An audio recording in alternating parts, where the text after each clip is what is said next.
Cash flow statement के बारे में पढ़ने जा रहे हैं। कैश फ्लो स्टेटमेंट क्या है, हम देखते हैं कैश फ्लो स्टेटमेंट के बारे में। तो इसके नाम से ही क्लियर हो जाता है, कैश फ्लो स्टेटमेंट यानी कैश के फ्लो, रोकड़ के बहाव को इसमें पढ़ेंगे।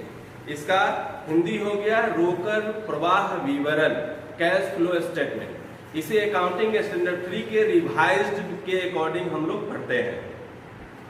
अब कैश फ्लो किसे कहते हैं? जब हम किसी ऑर्गेनाइजेशन में वर्क करते हैं या जब हमारा कोई ऑर्गेनाइजेशन होता है तो कुछ हम परचेज करते हैं, कुछ सेल करते हैं, बहुत सारे ऐसे ट्रांजैक्शन होते हैं जिसके थ्रू हमारे पास पैसे आते हैं और कुछ ट्रांजैक्शन के थ्रू हमारे पास से पैसे जाते हैं। तो जिससे हमारे पास पैसे आते हैं उसे हम कैश इनफ्लो कहते हैं, और जिसके द्वारा हमारे पास से पैसे जाते हैं उसे हम कैश आउटफ्लो कहते हैं। तो कैश फ्लो स्टेटमेंट क्या है? पहला क्वेश्चन तो यही होनी चाहिए कि कैश फ्लो स्टेटमेंट क्या है। The type of statement which explain about the flow of cash, inflow and outflow of cash और cash equivalent is known as cash flow statement. यानी वह विवरण जो रोकड़ एवं रोकड़ समतुल्य के आगमन और बहिर्गमन के बारे में पूर्ण जानकारी देता है उसे रोकड़ प्रवाह विवरण कहते हैं। तो यहाँ पर एक डिफिनेशन बिहार बोर्ड के लिए बहुत इंपॉर्टेंट है कि रोकड़ प्रवाह विवरण से आप क्या समझते हैं। रोकड़ प्रवाह विवरण से आप क्या समझते हैं? Defined cash flow statement. जब हम टाइप ऑफ फ्लो की बात करते हैं तो there are 2 types of flow.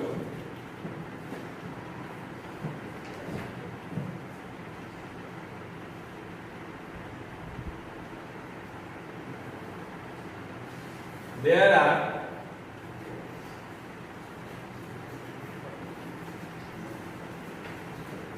types of flows. First, inflows of cash.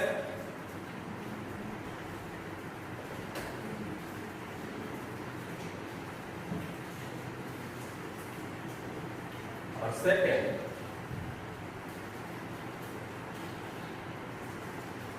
Outflows of cash, यानी रोकड़ का आंतरिक आगमन और रोकड़ का बहिर्गमन।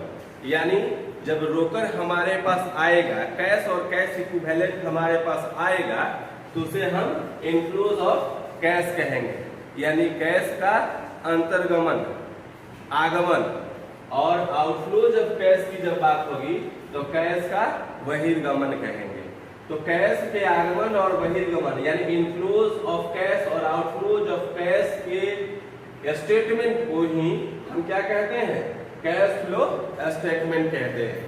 इसमें यही बात ध्यान रखना है कि अगर कोई पूछता है कि कैश फ्लो स्टेटमेंट क्या है तो आप सीधे सीधे बता सके कि द टाइप ऑफ स्टेटमेंट या वह विवरण जो कैश और कैश इक्विवेलेंट के इनफ्लो और आउटफ्लो की पूर्ण जानकारी देता है उसे हम लोग क्या कहते हैं? कैश फ्लो स्टेटमेंट कहते हैं। जब हम कैश फ्लो स्टेटमेंट का स्टडी करते हैं तो उसमें देखते हैं कि जितने भी ट्रांजैक्शन है उसको ब्रॉडली 3 पार्ट में डिवाइड किया जा सकता है, 3 एक्टिविटी में डिवाइड किया जा सकता है। लेकिन अभी हम यहाँ पर एक वर्ड का यूज किए हैं कि कैश और कैश इक्विवेलेंट, यानी रोकड़ और रोकड़ तुल्य, रोकड़ समतुल्य। तो रोकड़ तुल्य किसे कहते हैं? कुछ एग्जाम्पल इसका नोट कर लिया जाए। नोट कीजिए।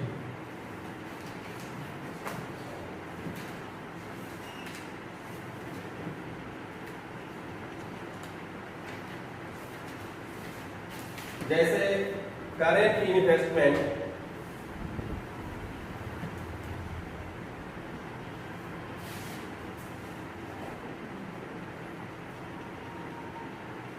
Cash equivalence,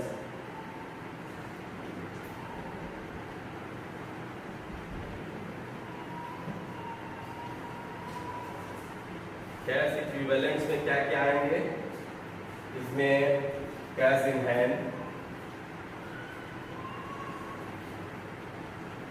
cash at bank,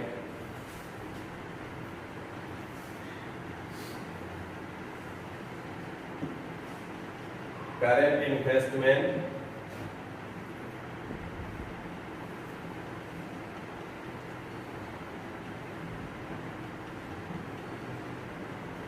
treasury bill,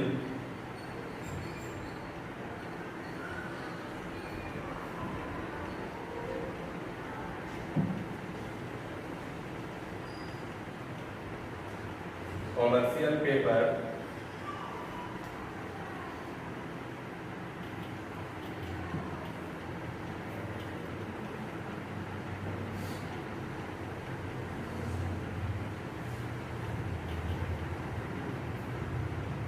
short term securities,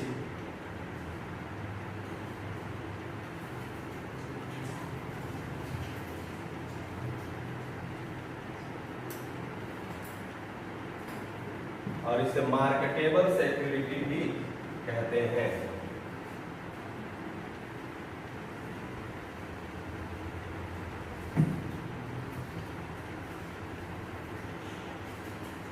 ये है कैश और cash equivalent.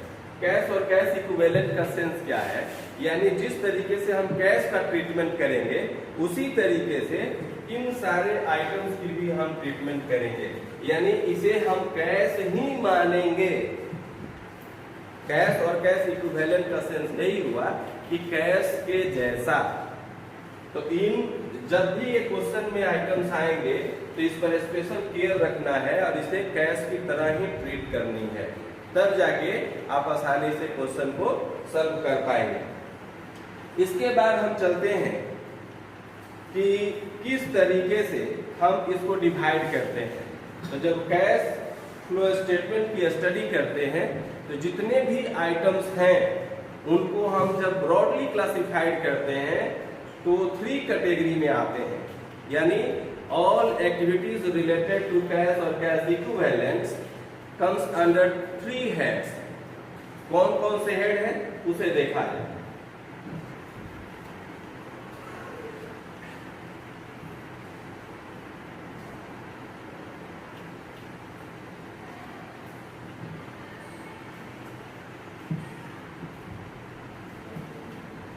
First,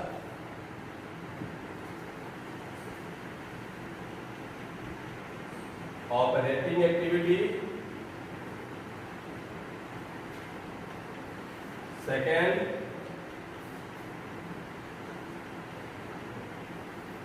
investing activity. Third,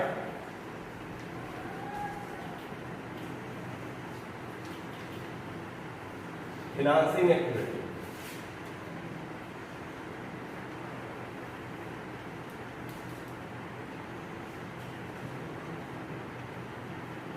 operating activity, investing activity, financing activity, ये ही 3 एक्टिविटीज हैं और इसी 3 एक्टिविटी की स्टडी हमको कैश फ्लो स्टेटमेंट में करनी है। अब हम एक एक करके तीनों एक्टिविटी के बारे में जानेंगे और तीनों एक्टिविटी में कैश फ्लो की कैलकुलेशन कैसे होती है उसको देखेंगे, तब जाके हमारा कैश फ्लो स्टेटमेंट क्लियर होगा। तो आइए देखते हैं किस तरीके से हम ऑपरेटिंग एक्टिविटी का कैलकुलेशन करते हैं। जब आप कैश फ्लो स्टेटमेंट पढ़ने चलेंगे तो आपको मिलेगा कि कैश फ्लो स्टेटमेंट कैलकुलेट करने के 2 मेथड हैं, एक डायरेक्ट मेथड है और एक इनडायरेक्ट मेथड है। लेकिन डायरेक्ट मेथड आपको नहीं पढ़ना है। डायरेक्ट मेथड भी हम किसी वीडियो में बता देंगे, लेकिन डायरेक्ट मेथड आपको पढ़ना नहीं है, आपको सीधे इनडायरेक्ट मेथड पढ़ना है।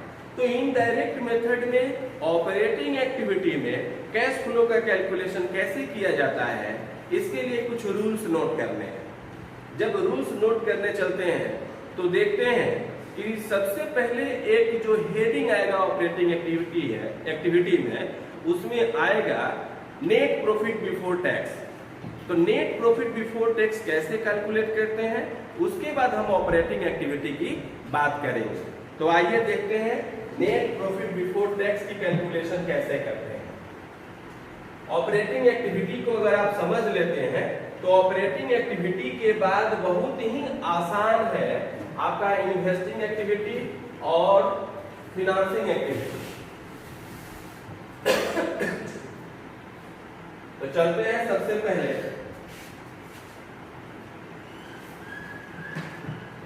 इनडायरेक्ट मेथड में cash flow from operating activity की कैलकुलेशन करें।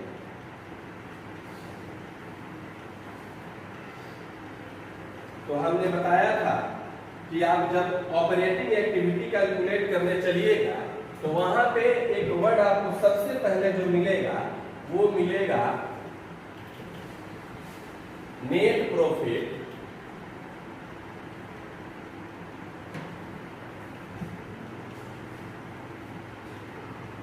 Before tax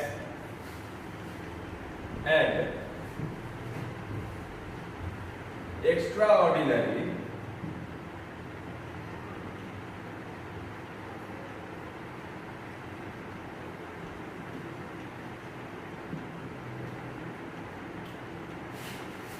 items। तो net profit before tax and extraordinary items का कैलकुलेशन कैसे करेंगे इसको देखा जाए। नोट करते चलेंगे इसको। Profit after tax as per statement of profit and loss account.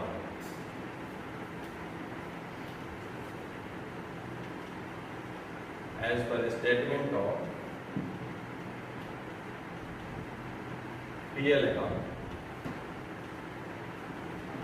जो भी होगा यहां पर आप दिखा देंगे। उसके बाद इसमें ऐड करेंगे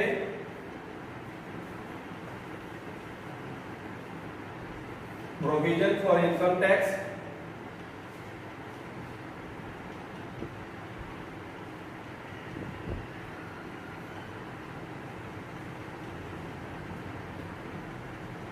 made during the year.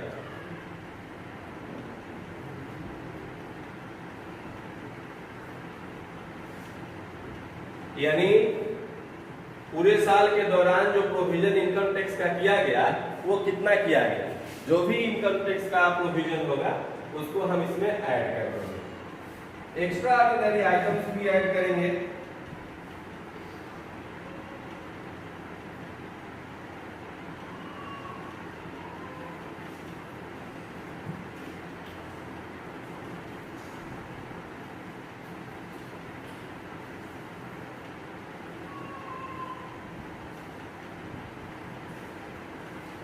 Extraordinary items debited as expenses to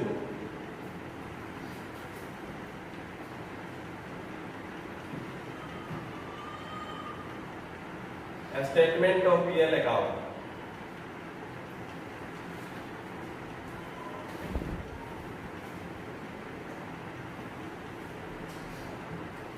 इस 2 आइटम्स को हम लोग क्या करेंगे, ऐड करेंगे। ऐड करने के बाद जो टोटल आएगा उसमें से लेस करेंगे। क्या लेस करेंगे, refund of income tax.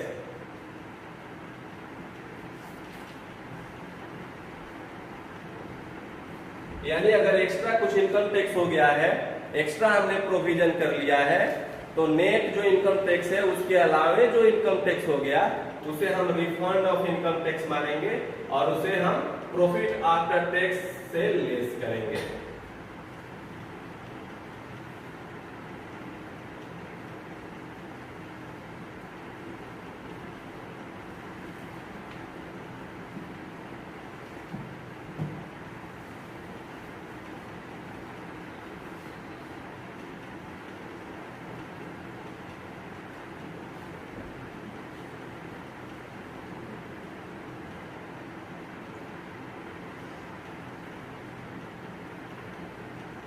Extra ordinary item का एंट्री यहां भी करेंगे।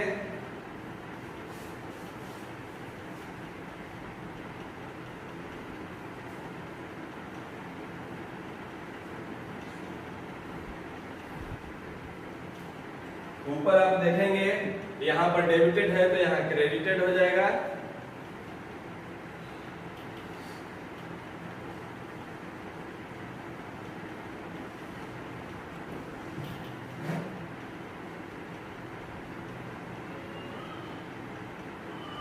इतना करने के बाद इसको जब आप एडजस्ट करेंगे, हमेशा याद रखेंगे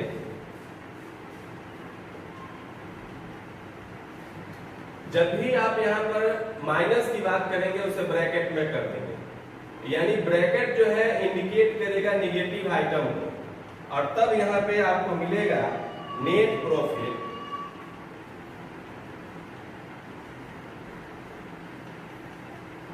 बिफोर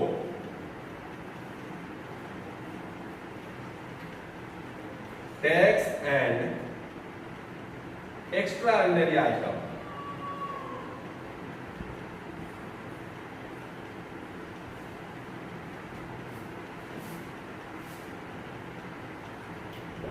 यही हमारा net profit before and extraordinary item हुआ। इसी की एंट्री हम ऑपरेटिंग एक्टिविटी जब स्टार्ट करेंगे तो फर्स्ट आइटम यही होगा। तो फर्स्ट आइटम की भी कैलकुलेशन होनी चाहिए और इसकी नॉलेज होनी चाहिए। हालांकि जनरली ये आइटम बिहार बोर्ड में दिए नहीं जाते हैं, लेकिन सीबीएसई बोर्ड में इन आइटम की बहुत ही इंपॉर्टेंस है। सीबीएसई बोर्ड में अक्सर ये क्वेश्चन रहते हैं और एग्जाम में ये क्वेश्चन आते हैं। तो इस बात का ध्यान रखना होगा कि जब भी क्वेश्चन आप बनाने चलें तो आप इसको देखें कि क्वेश्चन में आपको प्रॉफिट आफ्टर टैक्स दिया हुआ है कि प्रॉफिट बिफोर टैक्स दिया हुआ है।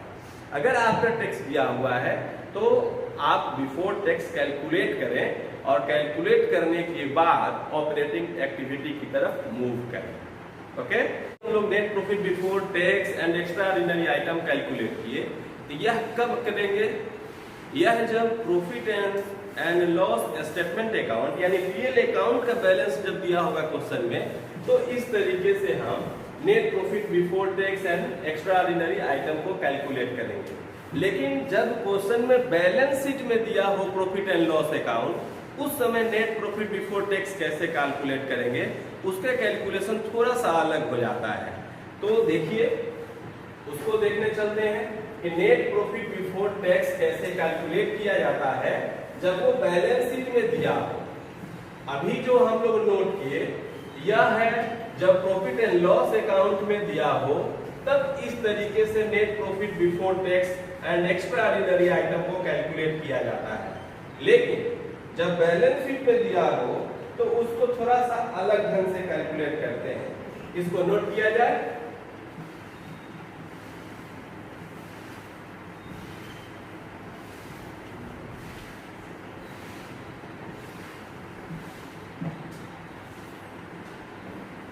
Net profit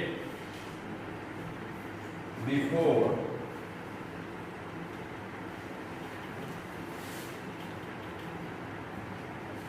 tax and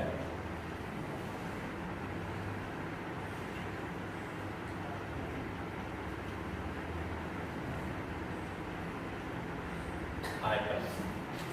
net profit before tax and extraordinary items. सबसे पहले हम closing balance of PL account और opening balance of PL account के डिफरेंस को यहाँ लिखेंगे। यहाँ लिखेंगे profit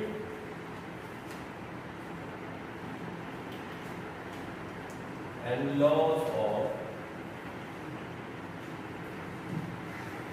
current year, profit and loss of current year minus profit and loss of previous year. ये दोनों को जब हम अरेंज करते हैं तो हमारे पास आता है net profit for the year.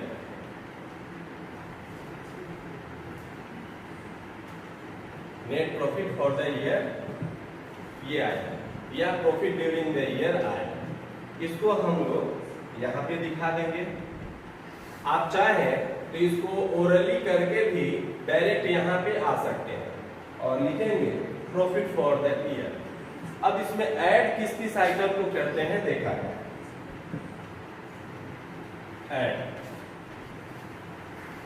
First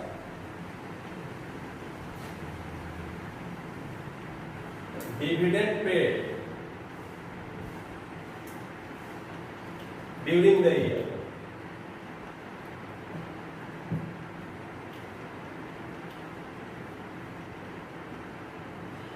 चाहे वो प्रपोज डिविडेंड हो, चाहे वो फाइनल डिविडेंड हो, अगर पेमेंट किया गया है तो उसको क्या करेंगे, ऐड करेंगे। Second, interim dividend paid,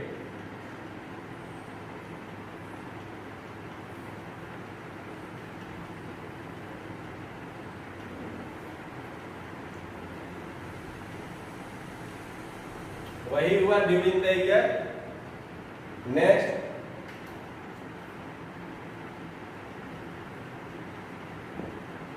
transfer to reserve,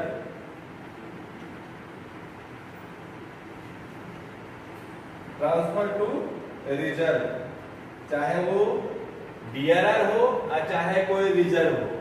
DRR भी है तो उसे हम यही मानकर चलेंगे, transfer to reserve.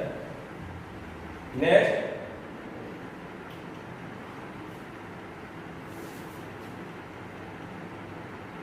Provision for tax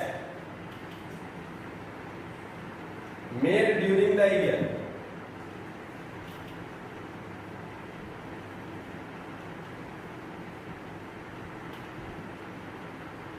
next, provision for expenses,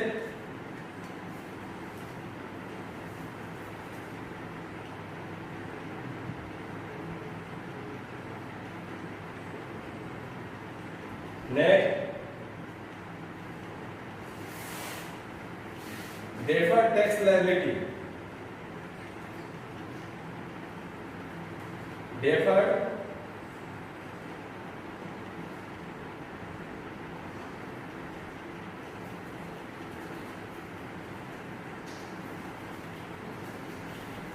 tax liability।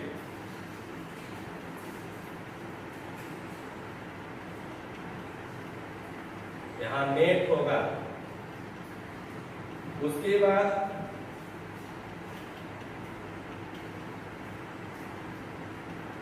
Extra ordinary items,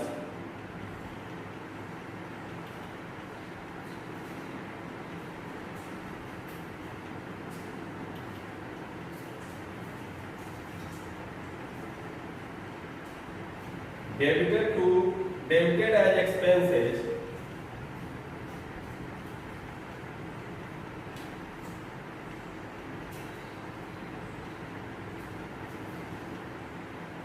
to a statement of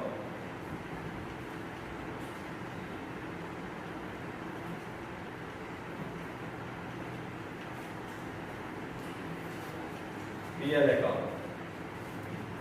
तो इतने आइटम को हम लोग क्या करते हैं, ऐड करते हैं। फिर कुछ आइटम को लेस करते हैं।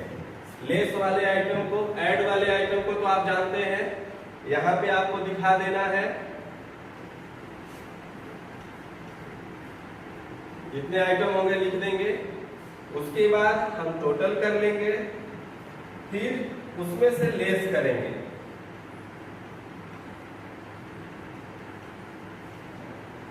डेफर्ड टैक्स असेट्स,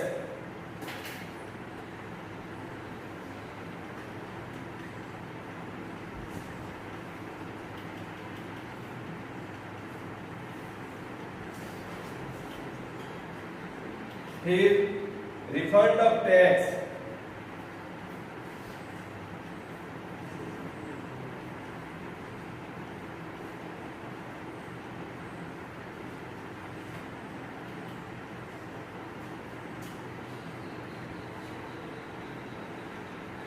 और लास्ट में हो जाएगा थर्ड।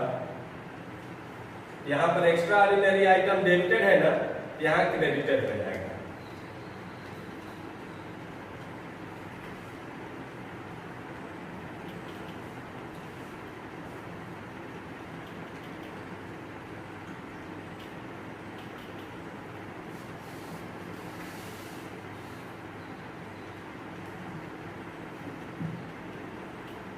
शॉर्ट में हम पीएल अकाउंट लिख देते हैं। आप याद रखिएगा, स्टेटमेंट ऑफ पीएल लिखेंगे।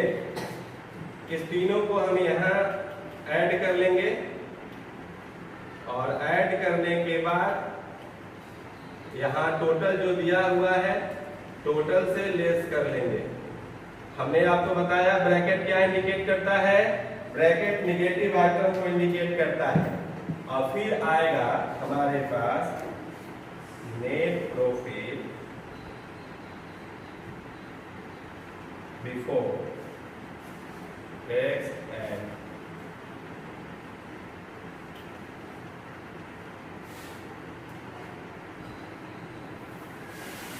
Extra ordinary items. और यही हमारा फर्स्ट आइटम होगा ऑपरेटिंग एक्टिविटी के लिए।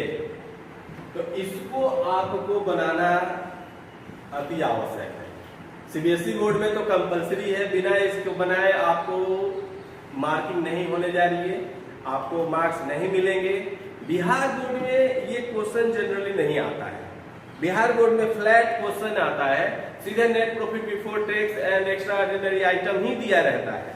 लेकिन बिहार बोर्ड के स्टूडेंट को ये एडवाइस की जाती है कि आप भी इसको तैयार कर लेंगे, याद रखेंगे, ठीक है, तब जाके क्वेश्चन बनाने में आपको हेल्प होगी। और नेक्स्ट वीडियो में हम ऑपरेटिंग एक्टिविटी के बारे में बताएंगे कि ऑपरेटिंग एक्टिविटी कैसे सॉल्व किया जाएगा। फिर हम लोग इन्वेस्टिंग की बात करेंगे, फिनांसिंग की बात करते हैं। तब तक के लिए thank you, best of luck.